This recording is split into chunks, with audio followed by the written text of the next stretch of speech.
Ang cute-cute talaga ng baby natin, mahal. Oo nga eh. Kamukhang kamukha mo. Kuhang-kuha ang mga mata mo. Mukha siyang anghel. Kaya nga, Angelo ang ipapangalan natin sa kanya. Mahal, parang kakailanganin natin ng tulong sa pag-aalaga kay Baby Angelo. Tutulungan kita, mahal. Hindi ka mag-isang mag-aalaga sa anak natin. Alam ko yun. Pero mahirap kung pareho tayong pagod. Kahit tulong lang sa simpleng gawaing bahay, okay na yun. Ano bang nasa isip mo? Kakayanin ba natin kumuha ng kasambahay? Iniisip kong kausapin si nanay. Baka pwedeng patirahin muna natin si Mira. Hindi ba nag-aaral ang kapatid mo? Ayaw raw muna niya mag-aral. Second year college na pero gusto pa rin mag-shift. Sige, mahal. Kung yan ang naiisip mong ikagagaan ng sitwasyon natin, ayos lang sa akin. Kaya mahal na mahal kita. Mahal na mahal din kita. Kayong dalawa ni Angelo. Dear love, ako si Hazel. Asawa ko si June. 3 taon makalipas ang aming kasal. Isa ka pa lamang kami biniyayaan ng isang supling.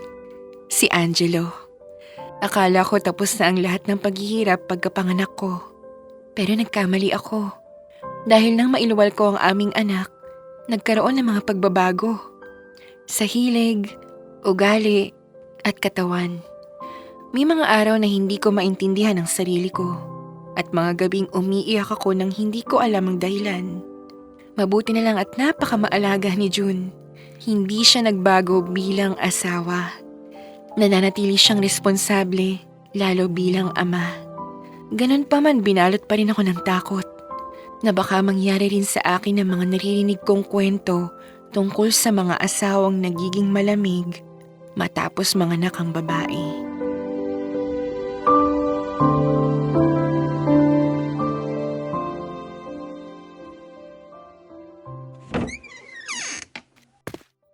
Ate! Mira! Buti naman at nandito na kayo. Kumusta ang biyahe? Ayos naman, mahal. Medyo natagalan lang kami. Ito kasing kapatid mo. Biglang nagutom. Napilitan tuloy kami mag-drive-thru. Kasi naman ate, ang aga ako sinundo ni Kuya John. Hindi pa nga ako nakakaligo, nandun na siya. Hindi tuloy ako nakapag-almusal. Kamusta naman si nanay at tatay? Ayun, nangihinayang kasi hindi nakasama. Masakit daw ang likod niya. Si tatay naman ayaw umalis. Aalagaan daw si nanay. Alam mo naman yung dalawang yun, hindi mapaghiwalay. Pero sabi ni nanay, dadalaw sila kapag okay na siya. Sayang naman. Hindi pa nila nakikita ang apo nila. Bukod sa sakit ng likod, may ubot-sipon din si nanay. Natatakot siyang mahawaan si Baby Angelo. Tama naman. Nasaan na bang pamangkin ko? Nasa kwarto. Mira, maghugas ka nga muna ng kamay ha? At wag mo munang hahalikan si Angelo, baka magka-rashes. Basic ate. Sinabihan na rin ako ni Kuya John kanina sa sasakyan. Ang haba ng checklist ng bilin niyo. Puntahan ko ng pamangkin ko Oo, sige. Mahal, nag-drive-thru pala kayo? Oo. Ang kulit ng kapatid mo. Gutom na daw siya. Sana sinabi mo na may pagkain naman dito sa bahay. Gusto niya raw ng fries. Mahal. Hindi ba talaga nakakaya na magpapatulong tayo sa kapatid mo? Pinagpaliwanagan siya ni nanay. Bukod sa pansamantala lang naman, ayos lang daw para malibang siya habang hindi pa siya nakaka-enroll. Sana nga hindi nila masamain ang paghingi natin ng tulong. Hindi yan. O siya, sandali lang. Ipapasok ko lang ang mga gamit ni Mira.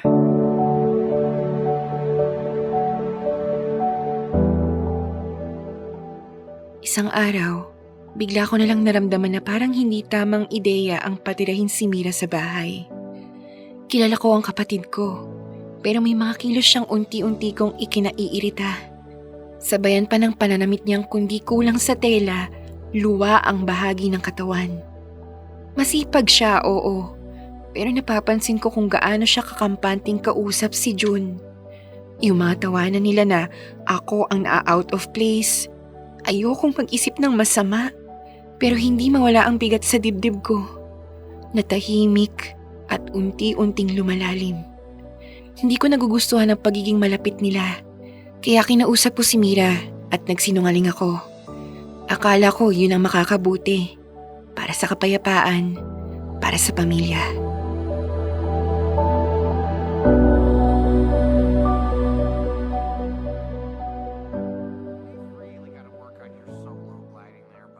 Mira, ayusin mo naman yung pag-upo mo. Bakit ate? Nakabalandra pa yung mga paa mo. Ang iksi pa ng suot mo. Tayo lang naman ang nandito sa bahay. Kahit na. Makasanayan mo yan kahit andito ang Kuya Jun mo. Nakakahiya. Ate, alam mo naman ang mga damit ko. Ganito talaga ako manamit kahit sa bahay. Habang nandito ka sa pamamahay ko, kung pwede, magpajama ka na lang. At iwasan mo rin yung pagsusuot ng sando. Bakit? Ayos naman ah. Sexy nga raw, sabi ng mga... Hindi yan ang punto ko. Hindi lang naman ako ang kasama mo rito. Nandito rin ang Kuya Jun mo. Ha? Bakit ate? May nasabi ba si Kuya Jun? May reklamo ba siya tungkol sa pananamit ko? Oo. Nabanggit niya sa akin, hindi raw siya komportable. Para ka raw nagtatrabaho sa club kung manamit ka. Talaga? Pero ate, hindi ba dati ganito ka rin naman? Shorts at sando lang kapag nasa bahay. Natigil lang nung pinanganak mo na si Angelo. Basta, sumunod ka na lang sa akin, pwede ba? Okay, ate. Pasensya na. Magsasorry na lang din ako kay kuya. Hindi na kailangan. Gagawin mo pang awkward ang lahat. Wag na, ako nang bahala. Sige, ate. Sorry ulit. Isa pa, tigilan mo na rin ang pakikipagkwentuhan sa Kuya Jun mo. Ha? Bakit naman? Basta, Mira, ang role mo dito ay ang tulungan ako sa gawaing bahay at pag-aalaga kay Baby Angelo. Yun lang. Okay, ate.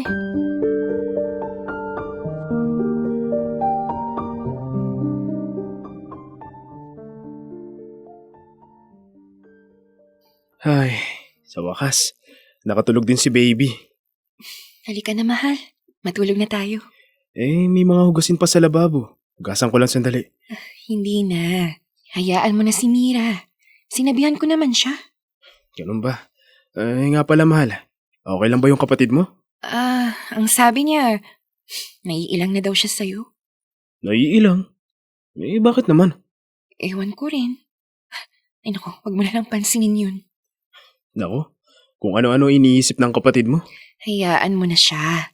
Kung hindi ka niya kausapin, hindi, wag mo rin kausapin. Mas mabuti pa yun. Tapos. Hindi ko alam kung kailan nagsimula. Basta alam ko, kailangan kong pigilan ang pagiging malapit nilang dalawa. Paulit-ulit sa isip ko, may namamagitan kina Mira, kapatid ko, at Jun, asawa ko. Lalo na tuwing nakikita ko silang magkasama.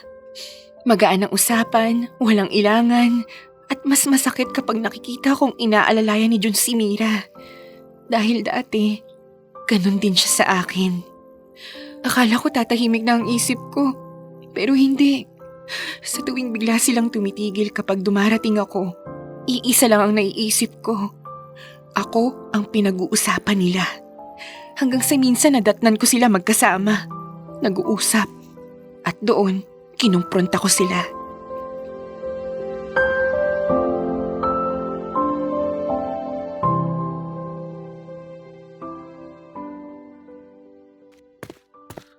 Anong ginagawa niyo, ha? Mahal! Halika nga rito, Mira! Teka! Bakit mo ako sinasabunutan? Hazel! Ano ginagawa mo sa kapatid mo?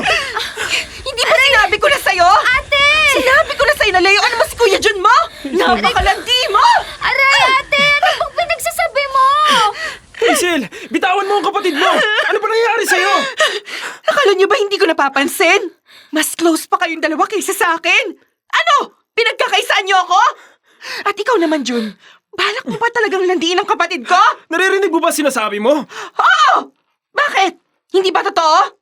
Simula nung ipinanganak ko si Angelo, alam kong nandidiri ka na sa katawan ko, kaya ano? Dito ka na sa mas bata? Hazel! Kilabutan ka nga! Ano ba yung iniisip mo? Umamin na kayo! Sige nga, Bakit kayo close ni Mira? Dahil kapatid mo siya! Pamilya ko na rin siya, Hazel! At saka, ganito na ako sa kanya noon pa man. Hindi ko maintindihan kung bakit ka nagkakaganyan ngayon. Ikaw, Mira! Hindi ka pumili ng ibang lalandiin. Ang Kuya Jun mo pa talaga. Ate, wala namang nagbago sa pakikitungo ko kay Kuya Jun. Ginagalang ko siya bilang nakakatandang kapatid dahil asawa mo siya. Matagal na kami malapit sa isa't isa. Kahit nung magnobyo pa lang kayo. Pinapalabas niyo na ako ang sinungaling ngayon. Ginagawa niyo pa akong baliw. Uuwi na lang ako, ate. Kung hindi ka na komportable sa presensya ko dito. Pero wala talagang namamagitan sa amin ni Kuya Jun. Hindi ko kayang sirain ang pamilya natin. Hindi ko matatanggap ang binibintang mo sa akin. Aalis na lang ako. Hazel! Ano ba yun? Ano bang nangyayari sa'yo? Hindi ko alam. Hindi ko na alam kung ano pumasok sa isip ko. Jun, natatakot ako. Ano bang ikinakatakot mo, mahal? Hindi kita maintindihan. Natatakot ako na maghanap ka ng iba. Na ipagpalit mo ko. At si Mira ang pinakamalapit sa atin. Kasi siya yung mas bata. Kaya tuwing nag-uusap kayo, hindi ako mapakali. Hindi ko mapigilan mag-isip ng masama. Hindi ko gagawin sa'yo ang iniisip mo, mahal. Sasabihin mo nga sa akin, nagkukulang ba ako sa'yo bilang asawa? Hindi. Kung ganun, bakit mo naisip na ipagpapalit kita? Hindi ko alam. Jun, hindi ko na alam. Pero malinaw sa akin na mas kailangan kita ngayon. Hindi ako aalis, okay? Nandito lang ako para sa'yo at sa anak natin. Pero kailangan nating ayusin to. Kailangan nating kausapin si Mira. Saktan ko yung kapatid ko. Nakakahiya ang ginawa ko sa kanya, Jun. Kakausapin natin siya. At pagpapaliwanagan para pare-pareho tayo magkaintindihan.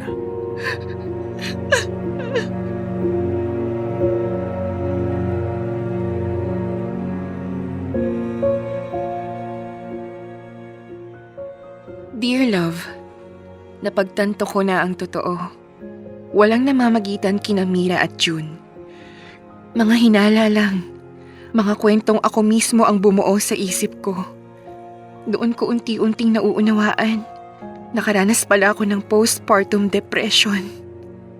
Mahaba ang naging pasensya ng asawa ko. Pinili niya akong intindihin. Kahit may mga sandaling hindi na ako makatuwiran. Hindi niya ako iniwan. Kahit ako mismo ay naliligaw sa sarili kong emosyon. Napagbuntunan ko pa ng galit ang kapatid ko. Lumayo na lang siya sa akin at umuwi kila nanay. Nagpapagaling. Nagpapalipas ang sakit na ako ang dahilan. Araw-araw, dala ko ang bigat ng pagsisisi. Pero pinipili kong kumapit sa pag-asa na balang araw, mapapatawad niya ako.